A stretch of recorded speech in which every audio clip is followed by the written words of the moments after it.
As you know, it's an exam week. The exam, I believe, opens at the testing center on Friday, and I think it closes on Tuesday. So you have over the weekend and a little bit next week. You can expect it to be about as long as the previous exam, multiple choice format. Um, yeah. So I wanted to just take a minute at the beginning to sort of review some of the things we're learning about substituents on benzene rings. What do I mean by that? I mean, what does it do to the reactivity of a benzene ring when you put some group on it, right? So we're going to talk about each group that we'll encounter, and we'll talk about their properties, whether they're donating versus withdrawing groups, and their reactivity relative to benzene. Do they react faster versus slower? And then regioselectivity, that is, do they prefer ortho or para substitution in subsequent reactions? So first on our list are, and I'm going to write these in order of donating strength. That's going to become important to us a little bit later. Here I'm drawing the amino substituent, where these R groups are meant to convey alkyl, so some sp3 hybridized carbon. These are resonance donating groups because you have lone pairs directly attached, lone pairs on an atom directly attached to the benzene ring, which you can donate electron density into the ring. They are electron withdrawing groups via electronegativity, but the resonance effect is the most important one. And we observe that when the amino substituent is present, we react faster. Reactivity is higher relative to benzene. And in subsequent reactions, we observe ortho and para substitution. Our rationale for that was a couple of things. First, we envisioned a resonance structure of the amino starting material wherein we could push the lone pair on the nitrogen to make a new nitrogen-carbon pi bond, putting a positive charge on the nitrogen and then a negative charge on the ortho carbon. And though I won't draw the other resonance structures, we talked about how the ortho and para carbons are especially electron-rich due to the donating effect, and so they're more reactive. The second way you can understand the ortho and para regioselectivity is simply to draw the intermediate that would occur if you put a new electrophile on the ortho or para carbons.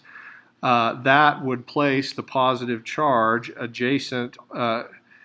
That positive charge could be delocalized to any of the places that I'm showing you, but at least one of them is adjacent to the donating group.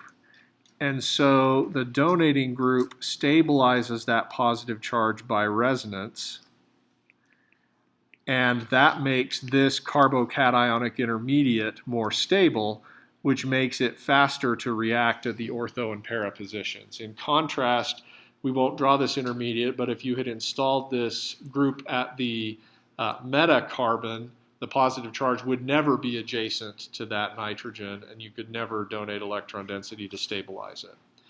Okay, so those are the two ways we've sort of understood resonance electron donation. Questions so far?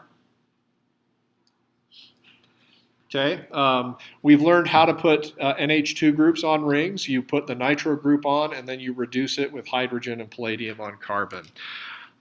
We also, in this sort of category of resonance donors, include the OH group or ether groups. And again, R is an alkyl group.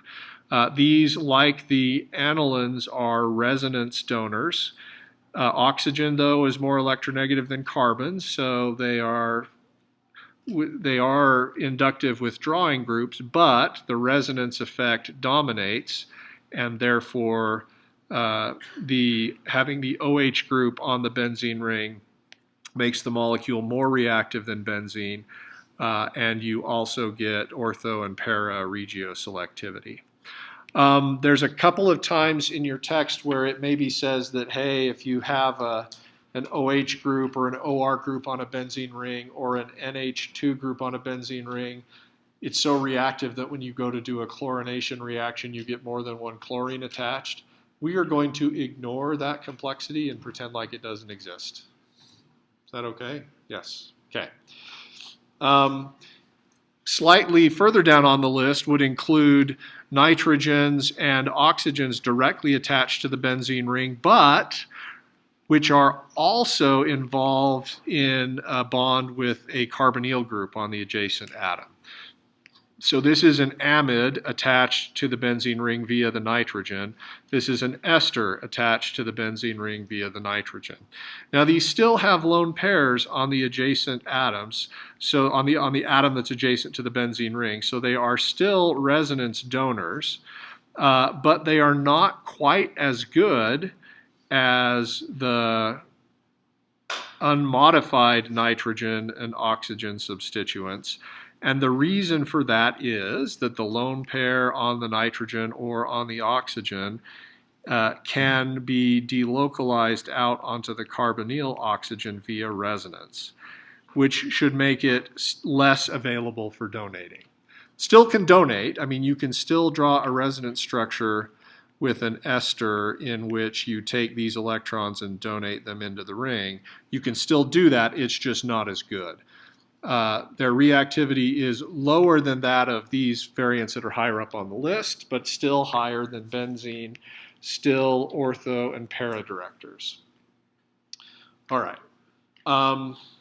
Next on our list are the alkyl substituents like methyl,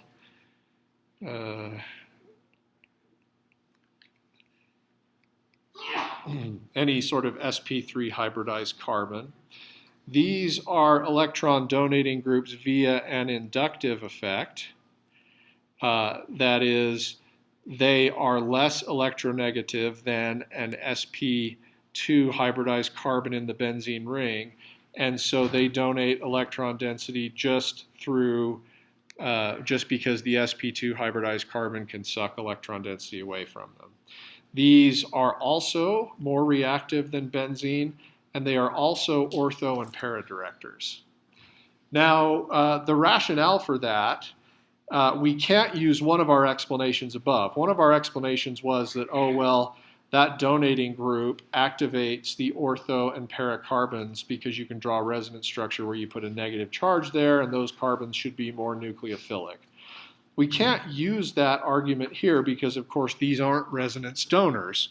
So instead, we have to look at the carbocationic intermediate and see what the stability of that intermediate is if we, say, install a group at the ortho position or the para position versus the meta position. I'm showing you the two options so you can contrast them.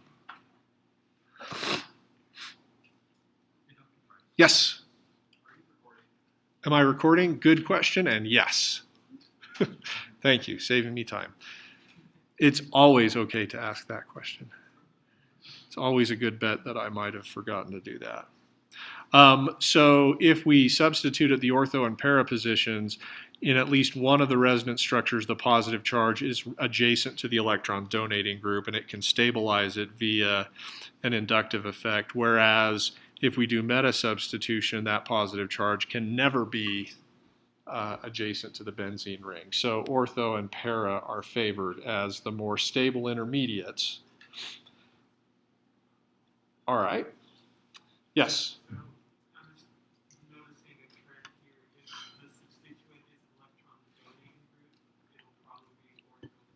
Yes. If the substituent is an electron donating group, really of any kind, it'll be ortho and para. The place that gets a little bit confusing, I think, is with the halides, because we observed that the halides, the chloro and bromobenzenes, react slower than benzene because they are electron withdrawing groups via their electronegativity, via an inductive effect. So that should make the ring stability, That should make the reaction slower relative to benzene. Nevertheless, they are resonance donors, and so that actually drives the regioselectivity. And our justification for that is again going to be the idea that probably chloro and bromo aren't that great of a donor, and therefore we're not going to think about them activating the ortho and para carbons, so to speak. But once you get to the carbocationic intermediate, in which the new electrophile is on the ortho or para carbon, in at least in one of the resonance structures, you can put the positive charge adjacent to chloro, and that chloro can stabilize the positive charge via resonance. Chloro's not a great donor, but when push comes to shove, it can. Okay, so that's why and so for the halides, you have to sort of remember that even though they're electronegative, they still have lone pairs on the atom attached to the ring. They are still ortho and para directors because they can stabilize the carbocationic intermediate. Yes? And just to verify, how reactive is it compared to benzene? The chloro and bromobenzenes are slower, less reactive than benzene. Maybe I want to say lower instead of that. Okay. Now, beyond that sort of intermediate weirdness, everything else on our list is pretty straightforward to understand. Everything else is resonance donors. So if you attach a carbonyl carbon directly to the benzene ring, and this could be a ketone or an aldehyde or an ester or an amide. Note the difference, what we're doing here versus up above. Above, the nitrogen or oxygen was attached to the benzene ring. Here, the carbonyl carbon is attached to the benzene ring. These are resonance electron withdrawing groups. And that's going to be the effect that dominates. And you're going to getting kind of messy over here, huh? And you're going to get meta substitution. And we talked about that for the nitro group, but let me just give you an example. You can understand the meta substitution pattern associated with these groups in a couple of ways. You can first realize that in the starting material, you can draw a resonance structure where you actually pull electron density out of the ring and onto the carbonyl oxygen. And so you would expect, and that positive charge can be on the ortho and para carbons, so you would expect the ortho and para carbons to be more electron poor and therefore less reactive. But you can also understand this effect by drawing an intermediate where, let's have the carbonyl here. Let's do an ortho substituent versus a meta substituent. For the ortho substituent, you put the positive charge adjacent to the electron withdrawing group, which effect ought to be bad. Whereas if you go to the meta substituent, if you put the substituent on the meta carbon, oh shoot, here we go.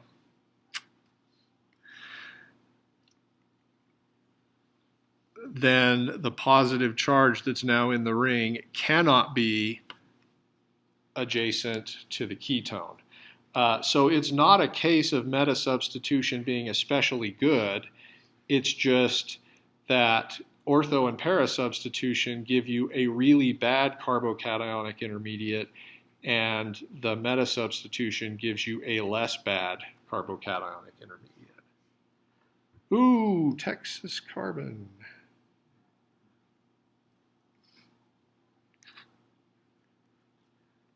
Sorry. Positive charge should be able to go here and here. I'll give you a minute to fix that. Sorry about that.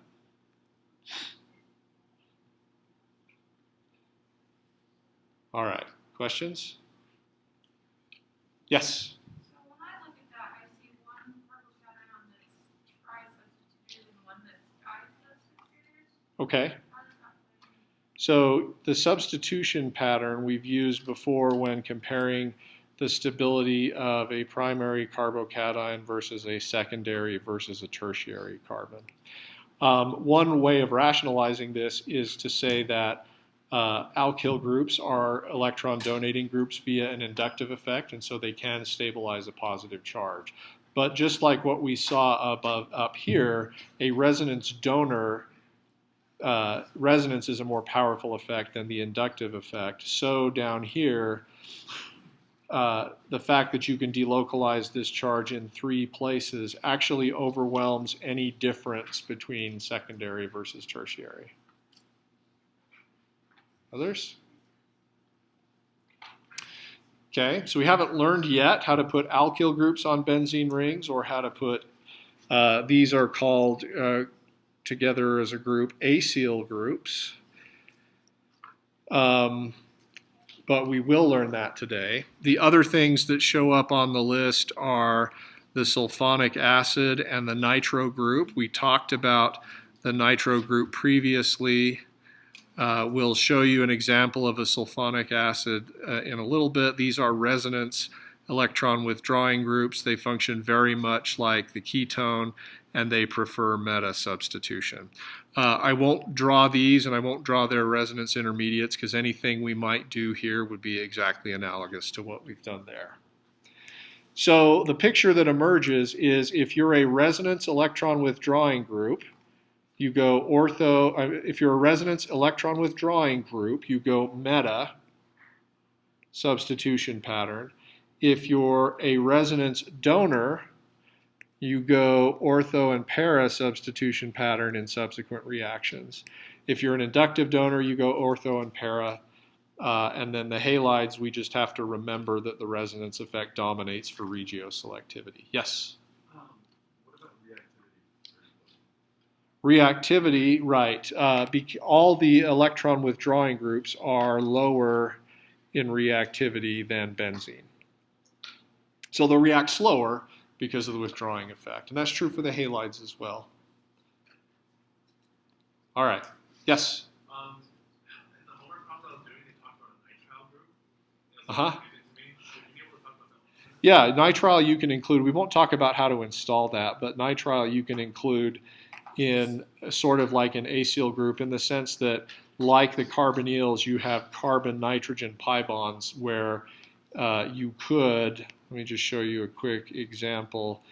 You could draw a resonance structure like this where you move these electrons here and these there.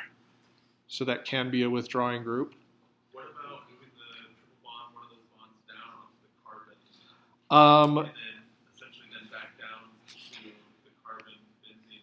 So if you were to do, I think what you're asking is something like this.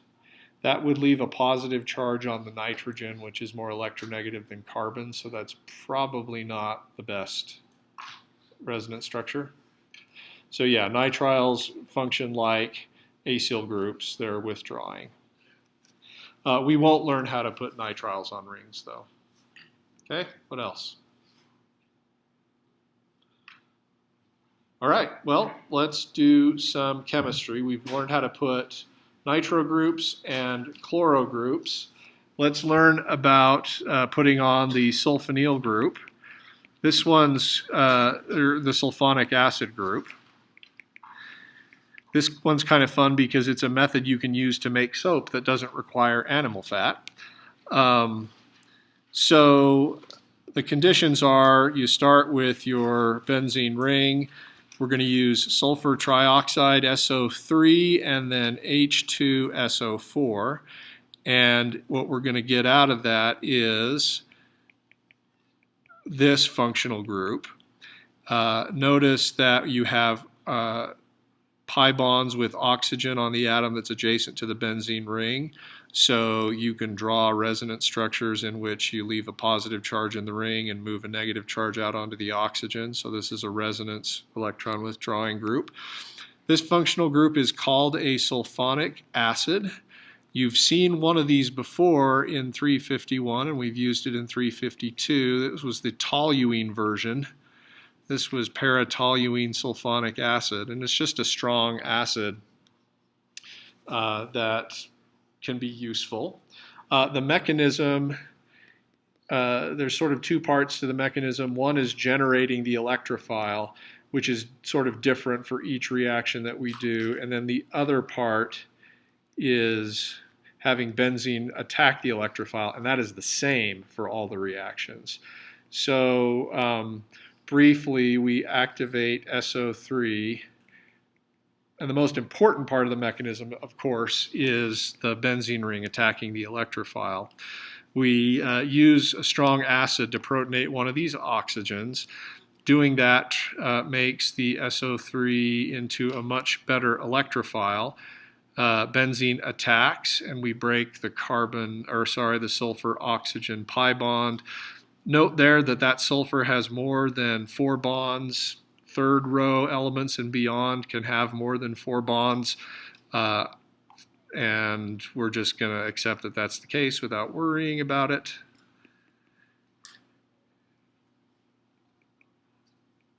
Oops. Let's try hydrogen here, sulfur. And then a base, probably the conjugate base of sulfuric acid, doesn't have to be very strong because removing that proton on the carbon where we attach the electrophile restores aromaticity, and we end up with this sulfonic acid group. Okay, so once you've got it on there, it's a meta director. Let me show you real briefly a reaction you can do to generate detergents. So if you start with an alkyl benzene, I'm not really caring how many carbons we've got in that chain. These are pretty easy to make, and then you do the SO3 in sulfuric acid reaction. I'm going to represent that long, well, you can represent that long hydrocarbon chain as an R group. I want to keep it because I want to show you what putting the sulfonic acid group on the carbon or on the benzene ring does to the reactivity of this molecule.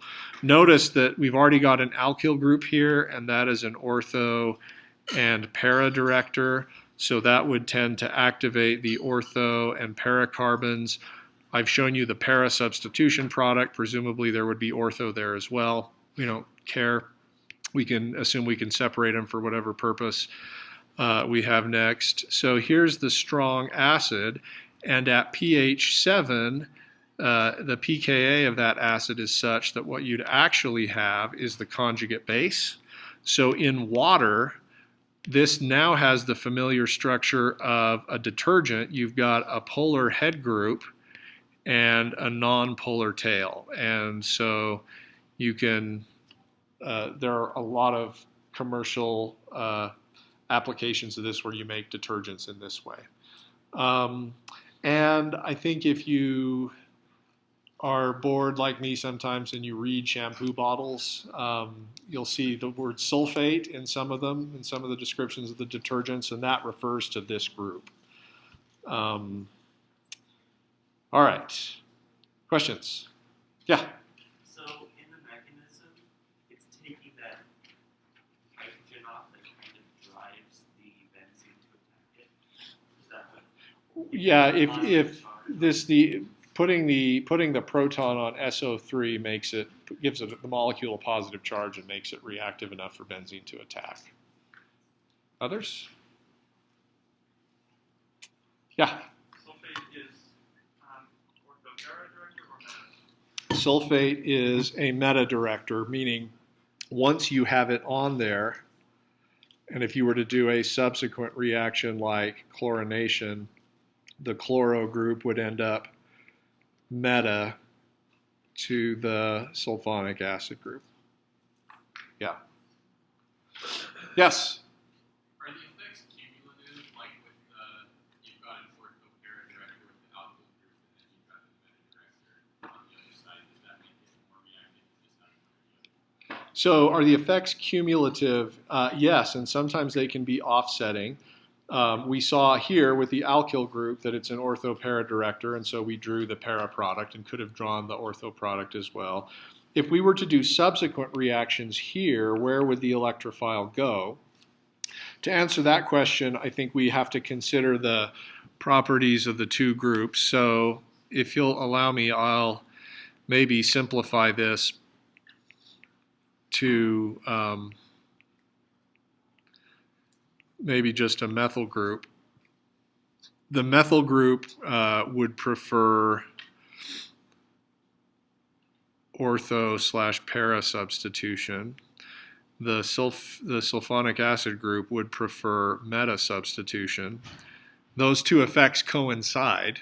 They reinforce each other. So yes, if you were to do a subsequent reaction, say, I'm just choosing the chlorination reaction because that's what came to the top of my head. It's easy at that point. There's no contest. You just put the chloro at the place where those two reinforcing preferences coincide. Now, in a little bit, we'll deal with situations where preferences might disagree with each other and talk about how to deal with that. Okay, other questions? So let's do alkyl groups now. The reaction is called alkylation, but it's a named reaction. You may have encountered this name in 353. It's called the Friedel-Crafts reaction. And it involves attaching an alkyl group to the benzene ring. You're going to start with an alkyl halide and then aluminum chloride as a Lewis acid. Remember, aluminum comes from the same row of the periodic table as boron, same column rather. So like boron, it has an empty p orbital on aluminum that can attract nucleophiles. The net effect of this reaction is to install an alkyl group on the benzene ring. The mechanism looks like this. First, lone pairs on the chloro from the alkyl chloride attack the aluminum. That generates an especially reactive, that converts chloro, which was already a good leaving group, into a super leaving group.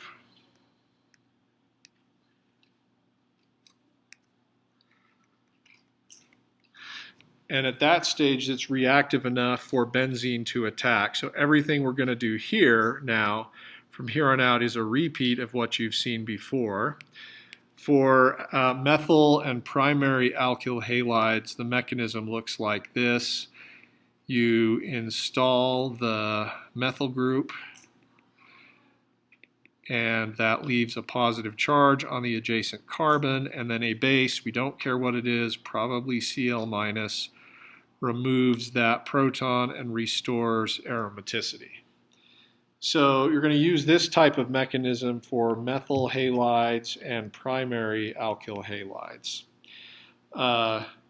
For secondary and tertiary alkyl halides, the mechanism is going to be only a little bit different. Because, as you might expect, with increasing substitution, the stability of a potential carbocation gets more stable. And so what happens in the case of a tertiary alkyl chloride is you first have chloro attack the aluminum, the AlCl3, and that generates this intermediate with our super good leaving group. But instead of waiting around for benzene to attack, it's observed that the leaving group leaves to give you a carbocationic intermediate, which then benzene attacks But from here on out, it's exactly the same as the other mechanisms we've seen in this section. The new alkyl group goes on a carbon with another proton. The adjacent carbon has a positive charge. At this stage, some base, and it doesn't need to be a very strong one, removes that proton to give you, to restore aromaticity, and you've installed an alkyl group. Okay? And this is true for tertiary alkyl halides and for secondary alkyl halides as well.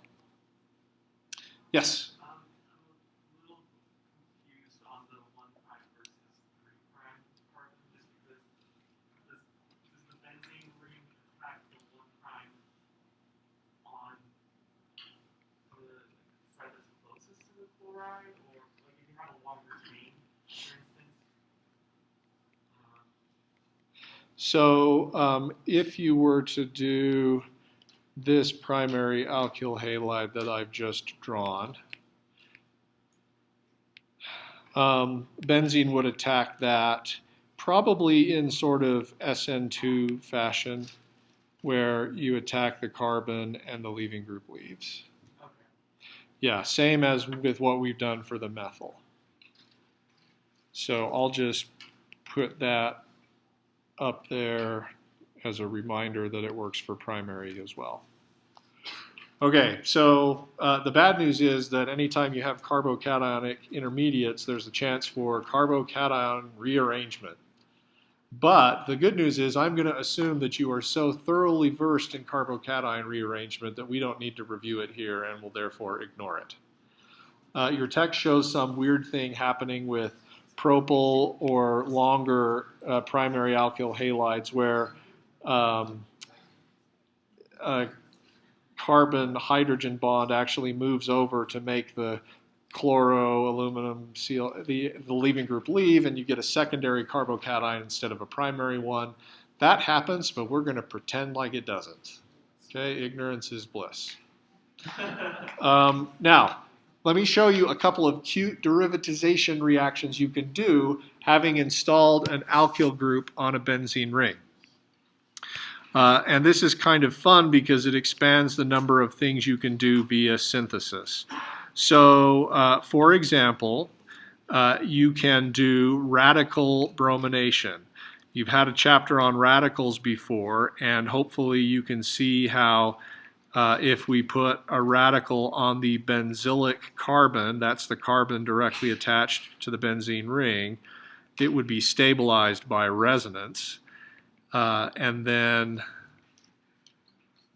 well, sorry. What we would get out of that would install a carbon bromide bond on that benzylic carbon. Okay, so that's one thing you can do. And once you have that leaving group there, you can do any of the other things that we've done with leaving groups before. As an example, you could do an SN2 reaction, or you could use, I'm not going to show all the possible examples of that, but you get substitution products. You could also use a strong non-nucleophilic base like tert butoxide or something else to do the E2 reaction, which would eliminate to give you this conjugated alkene where the alkene is adjacent to the benzene ring. By the way, this is called styrene, and it's the precursor to polystyrene, which is used in sporks and forks and knives and all kinds of other containers, packing peanuts and so on. So this is really the only way we have of right now of putting a double bond adjacent to a benzene ring. Yeah? If that alkyl group was longer, would BR still select for that carbon? If the alkyl group was longer, would BR still select for that carbon? Yes. Bromination, radical bromination is selective for the most stable radical intermediate, and that's going to be the one that's resonance stabilized. Yep. Others? Yeah. Off question. Say you just started with a benzene ring, you do BR2, FeBr3. Could you then put an MG on that and make it like a really strong? Oh, sure. Yeah, you could. Could you have started? This is sort of an aside. Could you have started with a benzene ring, which looks really sad, and put the bromo group on it, and then used, say, magnesium or lithium to make the corresponding Grignard reagent, and then use that like you did in the first unit? Yeah, totally. Yep. Connections, connections. Another sort of cute thing that you could do is with alkyl groups that have at least one carbon-hydrogen bond, if you use potassium permanganate, and this is not a reaction that we're going to know the mechanism of. It's cool though because it converts an electron donating group into an electron withdrawing group. So potassium permanganate, KMnO4, will actually cleave all of these carbon-hydrogen and carbon-carbon bonds and oxidize the remaining carbon to the carboxylic acid. And so that converts an electron donating group into an electron withdrawing group, and that's really the only way we know of so far to put a carboxylic acid on a ring, on a benzene ring rather. Why might this be useful? Well, it allows us to deal with tricky synthesis problems. For example, suppose that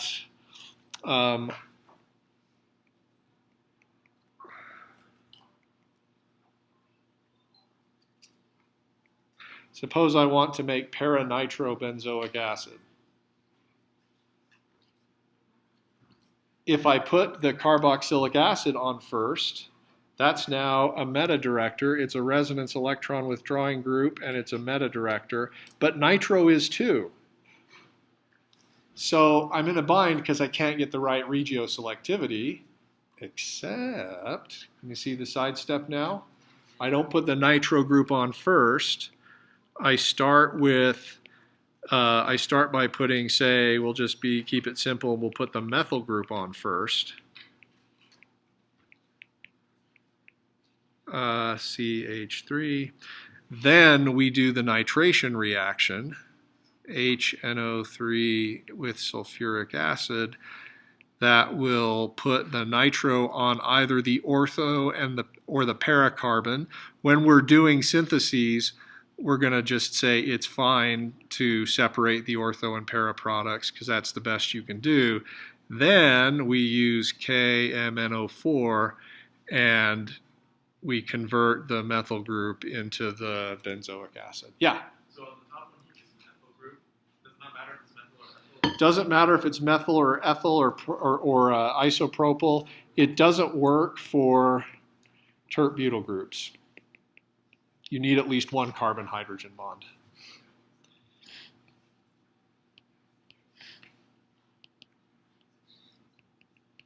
On the benzylic carbon. Yes? Yeah?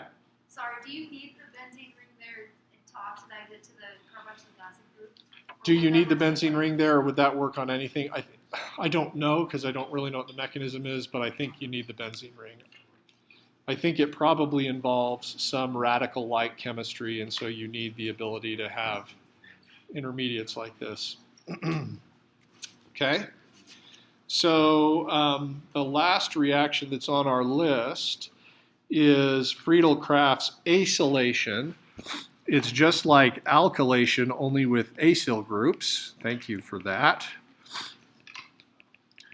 That reminds me of the movie Up, where South America is just like America, only south. So acylation installs a group like this on a benzene ring, and it's going to proceed using very similar conditions to the Friedel-Crafts alkylation reaction. We're still going to use aluminum chloride as a catalyst. And then our starting material is going to be, instead of an alkyl chloride, an acid chloride. And that's going to it's going to make a new bond between one of the sp2 hybridized carbons of the benzene ring and the carbonyl carbon. So generating the electrophile is the only new thing here, and it's not actually that surprising or interesting even. You have lone pairs on the chloro attack the aluminum. That converts what was chloro into a super leaving group. And just pause to reflect, already you know that acid chlorides are pretty dang reactive. So the fact that we have to do something else to them to beef up their reactivity before they can react with benzene is a testament to how stable benzene is. But you convert that chloride into a super good leaving group, and then what happens next is that you can view this one of two ways. You can view it as the leaving group just leaves, sort of in SN2 fashion to give you this carbocationic intermediate, or you can draw the same molecule, and then you can have electrons from the carbonyl oxygen kick down to kick off the leaving group and generating this carbocation. These are actually just resonance structures of each other. Either one is okay. This is called an Acilium Ion, and it's the electrophile. The easiest thing for benzene, the easiest way to draw the next mechanistic step, and this is, again, should be boring and familiar to what you've seen before. Getting the electrophile is the new stuff, but we can have pi electrons from benzene attack the positive charge on the carbon. Alternatively, if you want, you could push arrows like this, attack the carbon and then move the electrons up onto the oxygen. Either way gets you to the familiar intermediate in which we have our new acyl group on the benzene ring, and then some base removes the proton to restore aromaticity.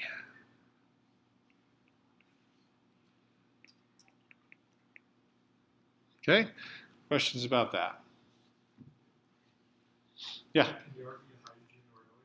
Could the R be a hydrogen or an OH? Hydrogen, I think. Sure. I don't know how stable the 4-mil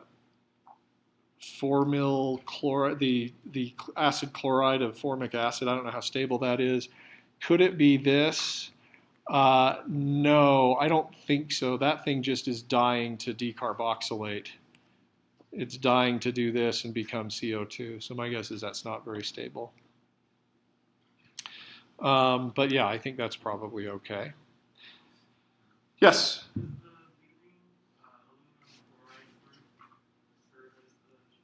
Does the group that leaves serve as the base? Probably. Okay. So as we did with the alkyl groups, we've got maybe one acute derivatization reaction. And again, this is sort of a reaction that can conceal the fact that you used to have an electron withdrawing group there. So your text has two different reactions that do this. I'm only going to hold you responsible for one. This is using hydrazine, which is two NH2 groups attached to each other. That's called hydrazine. It's sometimes used as jet fuel. And then you need a base. And I'm not going to ask you to know the mechanism of this reaction, but it reduces the ketone to the corresponding alkane, and it replaces both carbon-oxygen bonds with carbon-hydrogen bonds. The mechanism of that is known, and it's not that bad, but I think it's beyond the scope of the class. If you want to know it, you can come talk to me and I'll show it to you. But see, what this does is it can turn this electron withdrawing group into an electron donating group. So we can now do something similar as we did before. Let's try to make that molecule. Yeah? Could the R group be an OH group here? No. Probably R, good question, is probably alkyl or proton. Yeah. because the mechanism is actually going to involve forming something like an imine. So this works for ketones and aldehydes. But the problem you've got here is that both of your substituents are ortho and para directors, but they're meta to each other. You can't have put the chloro on first, because then the alkyl group should be at the ortho or para position, and you can't put the alkyl group on first, or else the chloro would be at the ortho and para position. So our solution to this is to first use the corresponding acid chloride to install the acyl group, which is a meta director.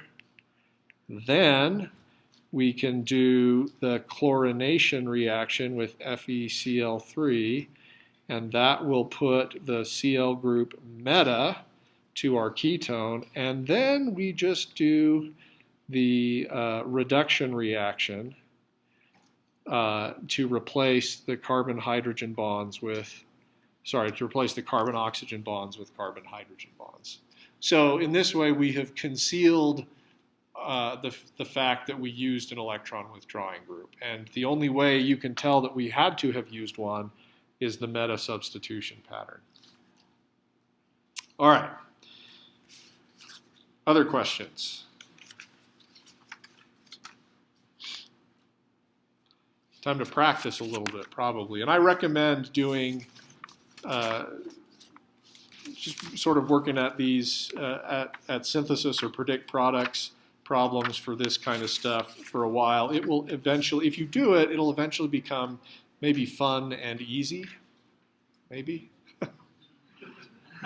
maybe.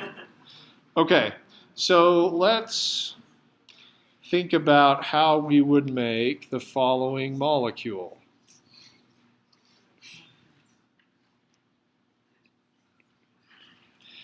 And see if we can think strategically. Okay, so I notice I've got 3 substituents on the ring. I'll highlight them with different colors. Maybe. Purple.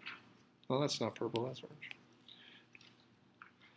Okay, the NH2 group is an ortho and para director. The bromo group is an ortho and para director. The ketone group is a meta director. Let's look at the relationships between these two groups. Our 2 donating groups are meta to each other, and whereas the bromo and the carbonyl are ortho to each other, and these 2 are para to each other. So go ahead. Oh. Yeah. So could you start with like the nitrile group and then reduce that after? Yeah, could you start with the nitro group? Sure. Why would you want to start with the nitro group? Because the ketone can't do para or ortho. The bromine has the NH2 meta to it, so if you have NO2, then put on the bromine and then reduce it, then that should make it, both of them, the meta and para will work together. Okay, so the reasoning is this. If I could get the NH2 and the bromo in place, if I could at least get there, then look at both of their preferences overlap, ortho and para, and then NH2 prefers ortho and para, right? So if I can at least get to that, then I probably can install this via the Friedel-Crafts acylation reaction. But if I start with the nitro group, that allows me to then get the bromo group meta to the nitro group.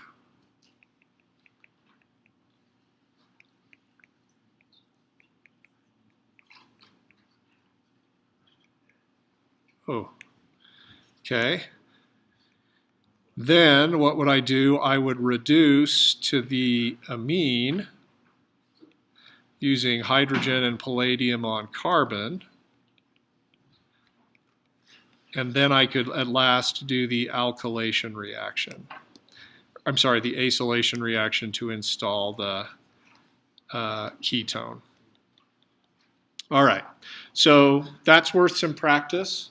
I will say, just as you're packing up, that your text, I think, says that if you have the aniline present, it's tough to do a Friedel-Crafts alkylation because of the nitrogen wants to bind the aluminum. We are going to pretend that that isn't a problem and it doesn't exist. All right, that's it. Have a great Wednesday.